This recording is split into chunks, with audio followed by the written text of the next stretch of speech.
What's up, everybody? It's Megan here with the Financially Free Era podcast by SLP Wealth. And today I am interested in chatting about investing and our investment choices because I've been seeing some weird stuff lately in some of our clients' portfolios and what they're already invested in when they come to us for questions or for help.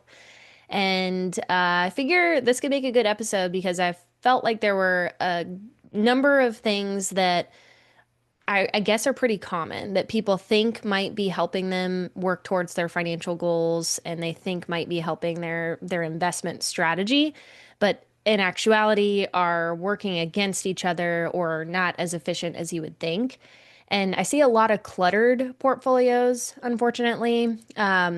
People have multiple target date funds or really high investments, like the investment funds themselves. So today we're going to break down the most common portfolio mistakes, what to look for, or what looks smart on the surface, I guess you could say, but quietly could erode your returns and your peace of mind. That's another thing. It can erode your peace of mind as well. And this episode, I would say, is an invitation to take inventory and simplify and realign your own portfolio into something that you believe in, that you feel really will work for you, and that matches your risk tolerance. So we'll talk about all of those things as we go along. Let's jump in and talk about what I would call an overstuffed closet or a very convoluted investment portfolio or a list of funds that you're invested in. So let's say your portfolio looks like the back of your closet, full of things that you bought with good intention, but haven't touched in years. So to set the scene, there's, too many overlapping pieces. There's not a clear outfit or direction with what we've got going on in there. There's just too much. Things feel shoved in just to feel like clean and prepared. And the idea here is clutter creates confusion. I'm on this closet kick because I'm cleaning out my closet now, actually. And this is what I'm finding. I'm finding that I've got a lot of stuff in there, just like anybody who cleans out their closet after a while, that, clothes I don't wear, I don't need anymore, that don't fit me anymore, my personality, my body anymore, that aren't, in style or something I probably wouldn't wear again.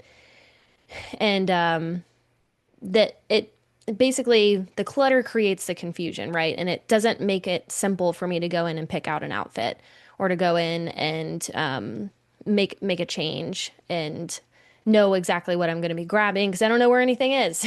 And in investing, confusion can also lead to bad decisions, I guess you could say, or just not having a clear direction for your overall portfolio. So if you've got a lot of stuff in your investment portfolio right now, let's say it's your employer account or like a brokerage account that you set up a long time ago, and you just haven't looked at it in a while. And you back in the day picked out a lot of different investment choices because you and your friend were talking about it or you and your colleague were talking about it. And at the time, those funds seemed to be like good choices and life happened, you stopped tracking them, they weren't really picked to be a long-term pick, I guess you could say. Or they weren't picked with like a hold mentality. Like you thought maybe you would switch things out over time and you just never ended up doing that. And then maybe you bought more stuff, but you didn't really replace what you already had in there or you didn't sell the positions that you had in there. So there's just too much going on. We need a cohesive strategy. We need some organization and some, in my closet, I'll bring it back to analogies, some color coding or some seasonal sections to the closet, right? Where I'm going to go in there and I'm going to know exactly what I'm looking at, where it is, what it's doing for me, and feel just less in my mind cluttered overall. And that's the same with your investment portfolio. So if you haven't looked at your overstuffed closet in a long time, your investment portfolio, now's the time to pull that out. Take a look at your investment options. What are you invested in? And we'll talk a little bit more about things to think about there here in a little bit. So next up, I want to talk about a myth, I guess you could say, where more funds equal diversification. And this is kind of, let me talk about this for a second because you do want diversification in your investment accounts. We do want to be spread across different sectors of the market, internationally, domestically. We want our money to be in different types of companies, right? We want diversification, but that doesn't necessarily mean more funds. And when I'm talking about this in particular, I'm speaking to more target date funds. I see this a lot in our DIY investors accounts where we have multiple target date funds. I see people owning like 2 to 4 or more target date funds. So let's say it's like 2035, 2040, 2050. A target date fund is just bringing it back down to ground level. A target date fund is a mutual fund or an index fund that has a date, right? So 2035, 2040, 2050, those are dates in the future where that's kind of our estimated time for retirement or our estimated time for when we're going to use the funds. And what this fund does is it adjusts the risk tolerance over time the closer and closer we get to those dates. So it gets more and more conservative, so less like riding the waves of the market, the closer we get to the target date. And that way, what's great about target date funds is you don't have to rebalance because it's rebalancing it for you. It's making it less and less risky the closer to when it thinks you're going to be using the funds. So I really love target date funds. But where there's a problem here is people think that they're hedging their bets, investing in multiple target date funds, 2 to 4 or more. And the reality is, all of these funds already hold hundreds of the same underlying stocks and bonds. So by combining them, you're actually duplicating your exposure in certain areas. We're muddling the glide path. So it's kind of giving you an average target date of those like 2 to 4 funds, whatever you have selected, not truly being like based on that 2035 or 2040 timeline. And you can also be paying multiple layers of fees because you have multiple different target date funds within the portfolio. A better approach here, and I get what you might be thinking you're doing. You might be thinking you're being more diversified. You're hedging your bets. You're putting money in different funds. But the reality is, a target date fund is already hundreds of funds. And the fund manager of that target date account is reallocating it for you over time, over time to get closer and closer to your target date, getting safer and safer, I guess you could say, with our investment choices. So you don't need multiple target date funds. We need one. The only time, really the only time I think about maybe using two target date funds, and this is maybe, is if let's say you are looking at retiring in 2057, right? You're in between the 2050 and the 2060 fund because they go by fives. There's not one for 2057. So maybe we want to be super on par with what that risk tolerance is, kind of have that average date, right? The 2057 by combining the 2050 and the 2055 funds. Or sorry, 2055 and 2060 funds. I mean, to get in between 20, to get to 2057. That's like the only time I see that maybe making sense. But even then, I'm talking to that client or I'm kind of talking through the risk tolerance. Are we okay with taking on a little more risk and jumping in the 2055 fund, even though we're looking at retiring in being a little more conservative, I mean, choosing the 2055 fund because it's a little closer than our 2057 due date? Or can we take on a little more risk? Are we a little more risk tolerant to where we can take on maybe the 2060 fund? So it's a little more risky. It's pretending like we're not going to use the money until 2060 when maybe we're using it in 2057. So that's just really a risk tolerance question. And usually I prefer to still stick with one target date fund. But that's how you'd want to think about target date funds is they're already diversified. You don't need to complicate it anymore by making it more diversified with layering in multiple target date funds. So pick one that aligns with your retirement timeline or your timeline in general for using the funds and risk profile. Done. That's it. Next up, something that I see a lot of, and this kind of relates to my closet, overstuffed closet situation, but the overstuffed closet, I mean, as more something like a portfolio that you haven't looked at and dusted off in a really long time. You've got a lot of old stuff in there that you haven't adjusted based on your risk tolerance or your investing goals recently. The fund salad syndrome here, what I'm going to call this, is more so the laundry list portfolio. So this is a list of a ton of funds that you're invested in. I see this a lot as well, where I'll open up, the investment statement. It's going to show me all the positions that you're in. I see 15 to 20 different mutual funds spread across several, either one account or spread across several accounts, with no real coherent or cohesive allocation. There's just a bunch of different mutual funds. And why this happens, well, people will hear about a really hot fund or a pick that someone has suggested at some point, and they want to get a pick from every category to feel diversified.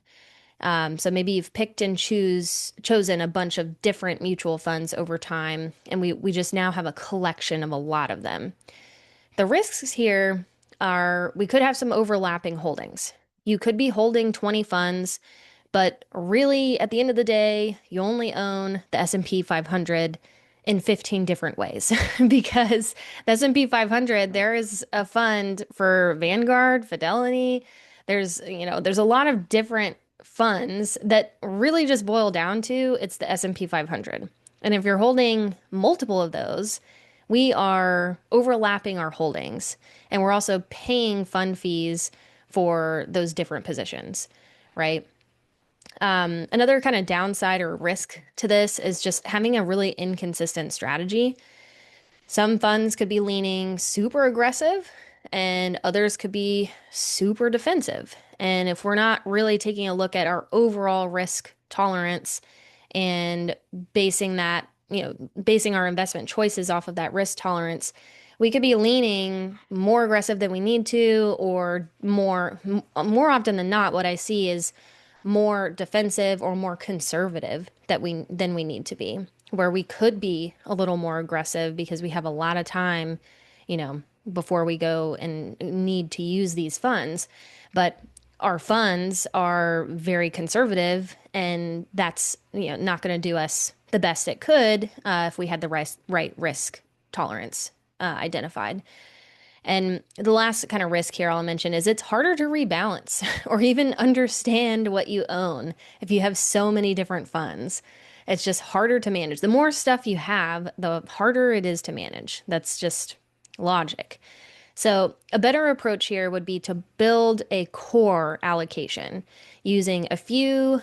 We typically suggest like low cost index funds. We're big fans of low cost index funds that cover major asset classes like US stocks, international, bonds, if we need to have bonds in our portfolio. Simple is not worse. It is oftentimes better and it's more straightforward. And I think that's something that sometimes, like, especially if somebody's working with either like a robo advisor or another advisor that solely just does investment management, let's just talk about an average investor. Like you're investing your backdoor Roth with them or your brokerage account with them.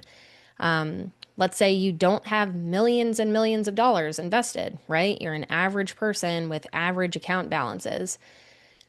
Sometimes I feel, this is my opinion, but sometimes I feel like advisors who really only focus on investment management, they load up an investment portfolio for somebody with lots of different options in there to make it seem like it's complicated and to seem like they're doing a lot of really complicated work and analysis. And I'm not saying that they're not, they're probably doing their due diligence, right? They have a suitability standard for you, usually, unless they're a CFP. If they're a CFP professional, that means they have that fiduciary standard, which is what we suggest you look for. But if they just have the suitability standard, meaning they don't have to act in your best interests at all times, they just have to have a suitable recommendation. And if the fund portfolio has 20 different funds, they all do decently well, but maybe their costs are, they're within the range that y'all talked about. But you're looking at that thinking, wow, that's really complicated. I don't know if I could do that on my own. That's a benefit to them. That makes them feel, that makes them look needed, more needed than maybe a simple, like if they just had a simple portfolio, someone might think, wow, I could have done that on my own. Or wow, like five funds, that's it. I thought I was paying you to do a lot of complex stuff, right? At the end of the day, I really do think simple is better. If you had millions and millions of dollars or lots of different investment goals for your accounts, maybe there is some rationale behind having lots of different positions because you have different timelines you're working with or different goals that we're working with. Or if we're saving for different people, like if we're wanting to save specifically for different people in your lives, like might need different types of funds for what we're doing there. So I don't know. That's just my thoughts. I don't think we need to have a fun salad. Fund salad is what I said, not fun salad. But simple is better. That's kind of the gist there. Okay, next up, I want to talk about sneaky costs, high expense ratios. This is another common thing I see. Folks are sometimes not aware of how much the funds they have chosen or an advisor has chosen cost. So again, many investors don't realize that some of their funds could charge, so let's kind of back up. You may pay a fee to a financial planner for their financial planning advice. You may pay an AUM fee, which is just a percentage off of the assets that that individual manages. But the other fee that anybody has, no matter what, even if you're investing on your own, is the fund fee. So whatever investment fund you're invested in has their own fee. And they could be anywhere between they could be free actually. There's some really free, cheap funds out there. But typically I see like between point 0.1 and like 4.5 being very low cost. That's what I would consider low cost for a fund fee. So zero point 0.1 to 0.5%. When we start getting over that, like getting closer to 0.75 to 1.5, which yes, there are funds out there that are charging that, it it starts to add up. That fund charge annually just is there just for that fund to exist, just to be participating in that fund. So these fees eat at your returns year after year. An example, let's say you have $100,000 invested. The fund is charging 1%. So the fund, not even what that investment advisor is charging you, but the fund. If it was charging 1% versus 0.05%, which is again, low cost index funds typically charge somewhere around there, 0.05, 0.1, 0.14. But if we have that fund charging 1%, the difference between 1% and 0.05% is about 35,000 in fees over 20 years, assuming 7% returns. So that uses some assumptions there. But that's a big difference in your fees. So what is that fund charging you for? Is it worth it? That's what you have to ask yourself. So action step here is to look at your fund's expense ratios. You can do this by simply Googling, honestly, the ticker symbol for the investment itself, which you could find in your investment statement or the fund name. If it's just giving you the fund name, you can search it. Morningstar.com is a great place to look at. You can look at the expense ratios on there. It'll tell you how much that fund costs. And it'll also give you a lot of other good information on the fund. But check your 401k or your brokerage accounts. They usually list the expense ratios in fine print. So maybe you don't have to look it up. Maybe it's already listed, which would be nice. If it costs more than 0.5%, Ask yourself, what are you getting? Is it worth it? Is the juice worth the squeeze? Is sometimes the saying we use. Paying more can make sense for a very niche strategy. So if we're aware of why we're paying more and why that fund is costing more and we're okay with that, great. But if it's not intentional or you didn't know it costs that much, you have to ask yourself why it costs that much and if it's worth it for you. All right, next up, I see more often than I would like to, but a cash drag.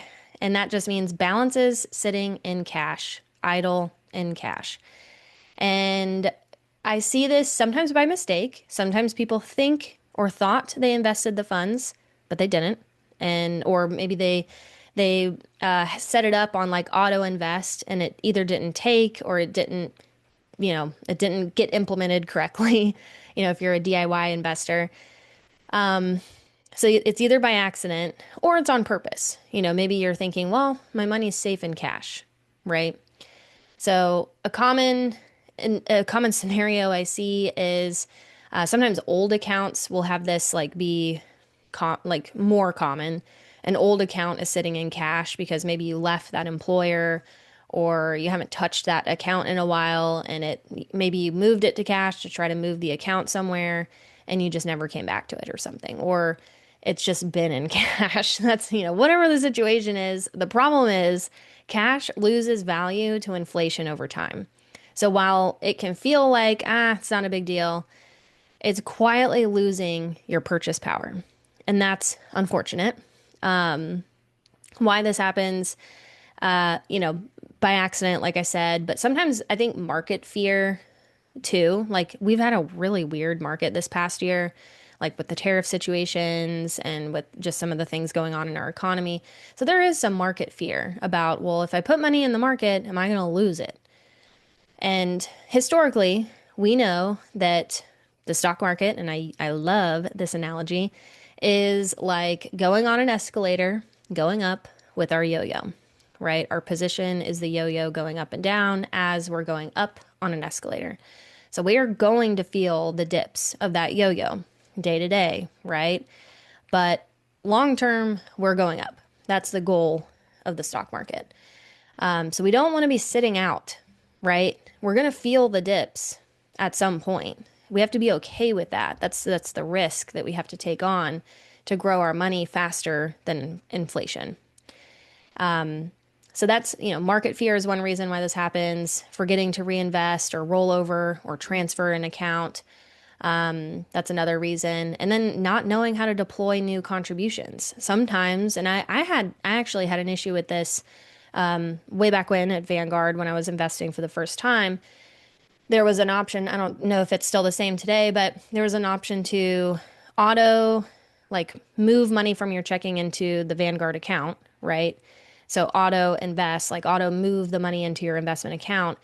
But I didn't realize for a while that you also had to auto invest the funds specifically. So it wasn't enough that it, took the money from my checking account and threw it into my investing account, even though like I had a specific investment fund chosen. I had to also auto invest it. And so I had money going into that account for a while, just sitting in cash. And it wasn't until later on where I logged in and I was like, wait, I had auto set up, my auto investing set up. And I realized it was just the deposit from my checking to the Vanguard account, not the auto invest, like where it actually goes and puts it in the fund. So I had to fix that. So I was out of the market for probably like 6, 7 months or something like that.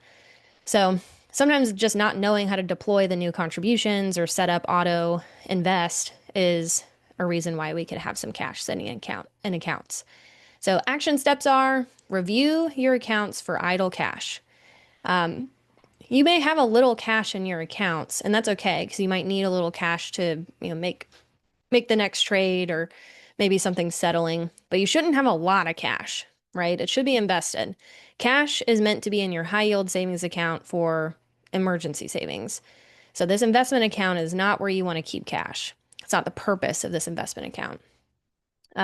Create a simple rebalancing plan or talk to a financial advisor about your ideal cash allocation. So again, like figuring out your emergency savings goal. How much should you keep in cash in the investment account, if any, to make sure we're rebalancing pretty simply over time. And, if you want a cushion, set a target percentage. So in our portfolios at Altruist for clients, we keep a 1% cushion in cash always. Could be different for some clients if they're in retirement. We need it to be a little larger, but we always have at least a 1% cushion in cash setting aside, just there in case we need to make a change or a trade or take some money out. So that's maybe a suggestion there. All right. Next thing I want to talk about is risk misalignment. Your portfolio doesn't match you. So I talked a little bit about this at the beginning with our overstuffed closet, but I do see a lot of times where somebody's portfolio is either too aggressive or too conservative for the risk tolerance that they should be taking on. So let's say you have all stocks, like all equity positions, but you're age 60 plus. That's probably not the best choice unless, unless there's a specific reason that we are invested that way. If we are 35 years old, we should not be in all bond funds because you're not retiring in the next couple of years. Probably not, unless you're super on target for like fire, retiring early. So the portfolio needs to match both your risk tolerance. So how much volatility can you emotionally handle? So when the market's going up and down, how much can you emotionally handle? And then your risk capacity. How much risk can you afford to take on based on your time horizon and your goals? Those two things have to be talked through and thought about to make sure that we have the right risk tolerance aligned with your portfolio. A match or a mismatch, sorry, can mean you bail at the worst time. So if you're too aggressive and you make emotional investing decisions, you take money out. It could be you could bail out of a position at the absolute worst time when the fund is down on the floor. So it's too aggressive for your nerves. That's not a good place to be. But maybe on the flip side, another mismatch here is you undershoot your goals because you were way too conservative for your timeline. So we want to make sure we're revisiting our allocation at least annually or after big life changes. So having a baby, buying a house, maybe a different career change or job change. So make sure that we're revisiting your allocation and our risk tolerance and our risk capacity is being assessed and we have the right risk alignment in our portfolio. All right. The last one I want to talk about that is also very common is ghost investments, forgotten and unwatched accounts. We try our hardest within SLP Wealth with our clients to identify where all of our investment accounts are and pull them all together into a nice cohesive plan, usually rolling them into one or a couple different accounts versus being littered across a lot of different accounts that we're probably going to forget about in 10 years. So the unintended portfolio pieces, let's say you've got some old 401ks laying around, some inherited accounts laying around, maybe a one-off stock gift. I have a couple clients that multiple times now, thankfully, like very nice situation to be in, but they found out by getting a tax document that they had a gifted stock or they had a gifted investment account that they didn't know about because their family member passed away. They didn't really tell anybody that it was there. Maybe the estate hadn't had time to reach out to them or something yet, but they get a tax document because it's now in their name. It's an inherited account, but they had no idea it existed. So there could be situations like that. And that's why it's also helpful to communicate with your family about money to an extent. We did have an episode on that, I think a couple months ago with Sem about talking to your family about money. But, those one-off accounts can happen. And then also the old accounts can really add up. We are a generation that does not stay at the same job for long. So you probably have a lot of old 401k accounts. And one kind of misconception is keeping a bunch of those 401k accounts gives you diversification.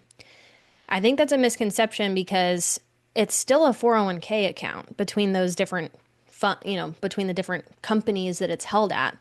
You're just diversifying the custodian. So you're kind of making a decision to keep accounts separate in case like one of your companies or a few of your companies goes under or something like that. I don't necessarily think that's the way you want to approach like having old 401ks. I think they oftentimes can like those accounts, especially if we're not really watching what the funds are doing, they probably don't fit your current strategy and they're not viewed regularly enough to like watch and make sure that they're matching our risk tolerance, our risk capacity. They can drag down your performance average overall, maybe create duplication or add some tax inefficiencies. And also, if you're someone who's doing tax loss harvesting with your brokerage accounts and you've got some like hidden or old accounts laying around somewhere else, tax loss harvesting, it matters if you have the fund in another account. If you sell a fund because you're tax loss harvesting and you go and purchase it again later, but you already had the fund, that can be an issue. That could wash out the benefit of tax loss harvesting. So not knowing what funds you have and not having a cohesive plan can be a really big problem for like other investment strategies that you're doing that are seemingly unrelated, but they are related. So a tip here would be to consolidate old accounts when possible. You can roll old 401ks into your current 401k. You could roll it into an IRA. There's some pros and cons to rolling it into an IRA because of the pro rata rule if you're doing backdoor Roths. So make sure you talk to a financial professional about that. You could convert it into a Roth if it's a low enough balance. I've done lots of that where we had just like a really small balance somewhere and we went ahead and we just converted it into the Roth IRA, took the tax hit for it, but now it's money that we have in Roth, which is great. But you want to treat your whole financial picture, like all these accounts, as one portfolio, not a bunch of separate parts. So I hope that was helpful. How to clean up your portfolio. Let me give you a couple quick hitter, rapid fire things to think about. So your investment, I know it's not spring anymore, but your investment summer cleaning list, checklist. One, you want to understand which investments you own. So take a look at all of your investment accounts. Take a look at the funds that you're invested in. What are your fees with each of those funds? Google the funds themselves, or maybe on the statement it shows the fund fees. Is there a clear overall strategy? Make that determination. Or if there's not, you might need to make one. And are you holding on to cash intentionally? Is there too much cash in your positions? Does your investment portfolio overall, does it match your risk level? Does it match your life? Does it match your goals? And have you cleaned up old or stray accounts? So that would be kind of the questions to ask yourself. If you answered no, to these, like, my fees are reasonable, they're fine. I have a clear strategy. I'm not holding on to any cash. My risk level matches my life. I've cleaned up all old accounts. Then good news. You're great. You're doing good. But if you are questioning some of those things, like, I should probably take a closer look, now's the time to do that. So a simplified portfolio isn't just easier to manage, but it's oftentimes more effective because it's cohesive. It's working towards the same thing. The goal is not to be impressive with these investment accounts. It's to be intentional, right? So, but thanks for listening. I hope this was a helpful message, helpful conversation. I hope you have an amazing weekend coming up. And I know we're coming up on the 4th of July holidays, so maybe it's a long weekend, who knows? But if not, I'll catch you next week. I hope you have a great evening or great weekend, and see you next time. Are you ready to unlock financial freedom faster with SLP Wealth? Get high-quality, affordable, student loan-aware financial planning and get the best deal for it anywhere that you're going to find working with your own dedicated SLP Wealth financial planner that is able to give you the best integrated advice across financial planning, investments, and tax, along with all the student loan hacks that you know you need and that you know impact all other areas of your financial planning. The deal you're going to find here is special just for podcast listeners. If you go to promo.slpwealth.com, you can sign up with a great discount off your first month. That's promo.slpwealth.com.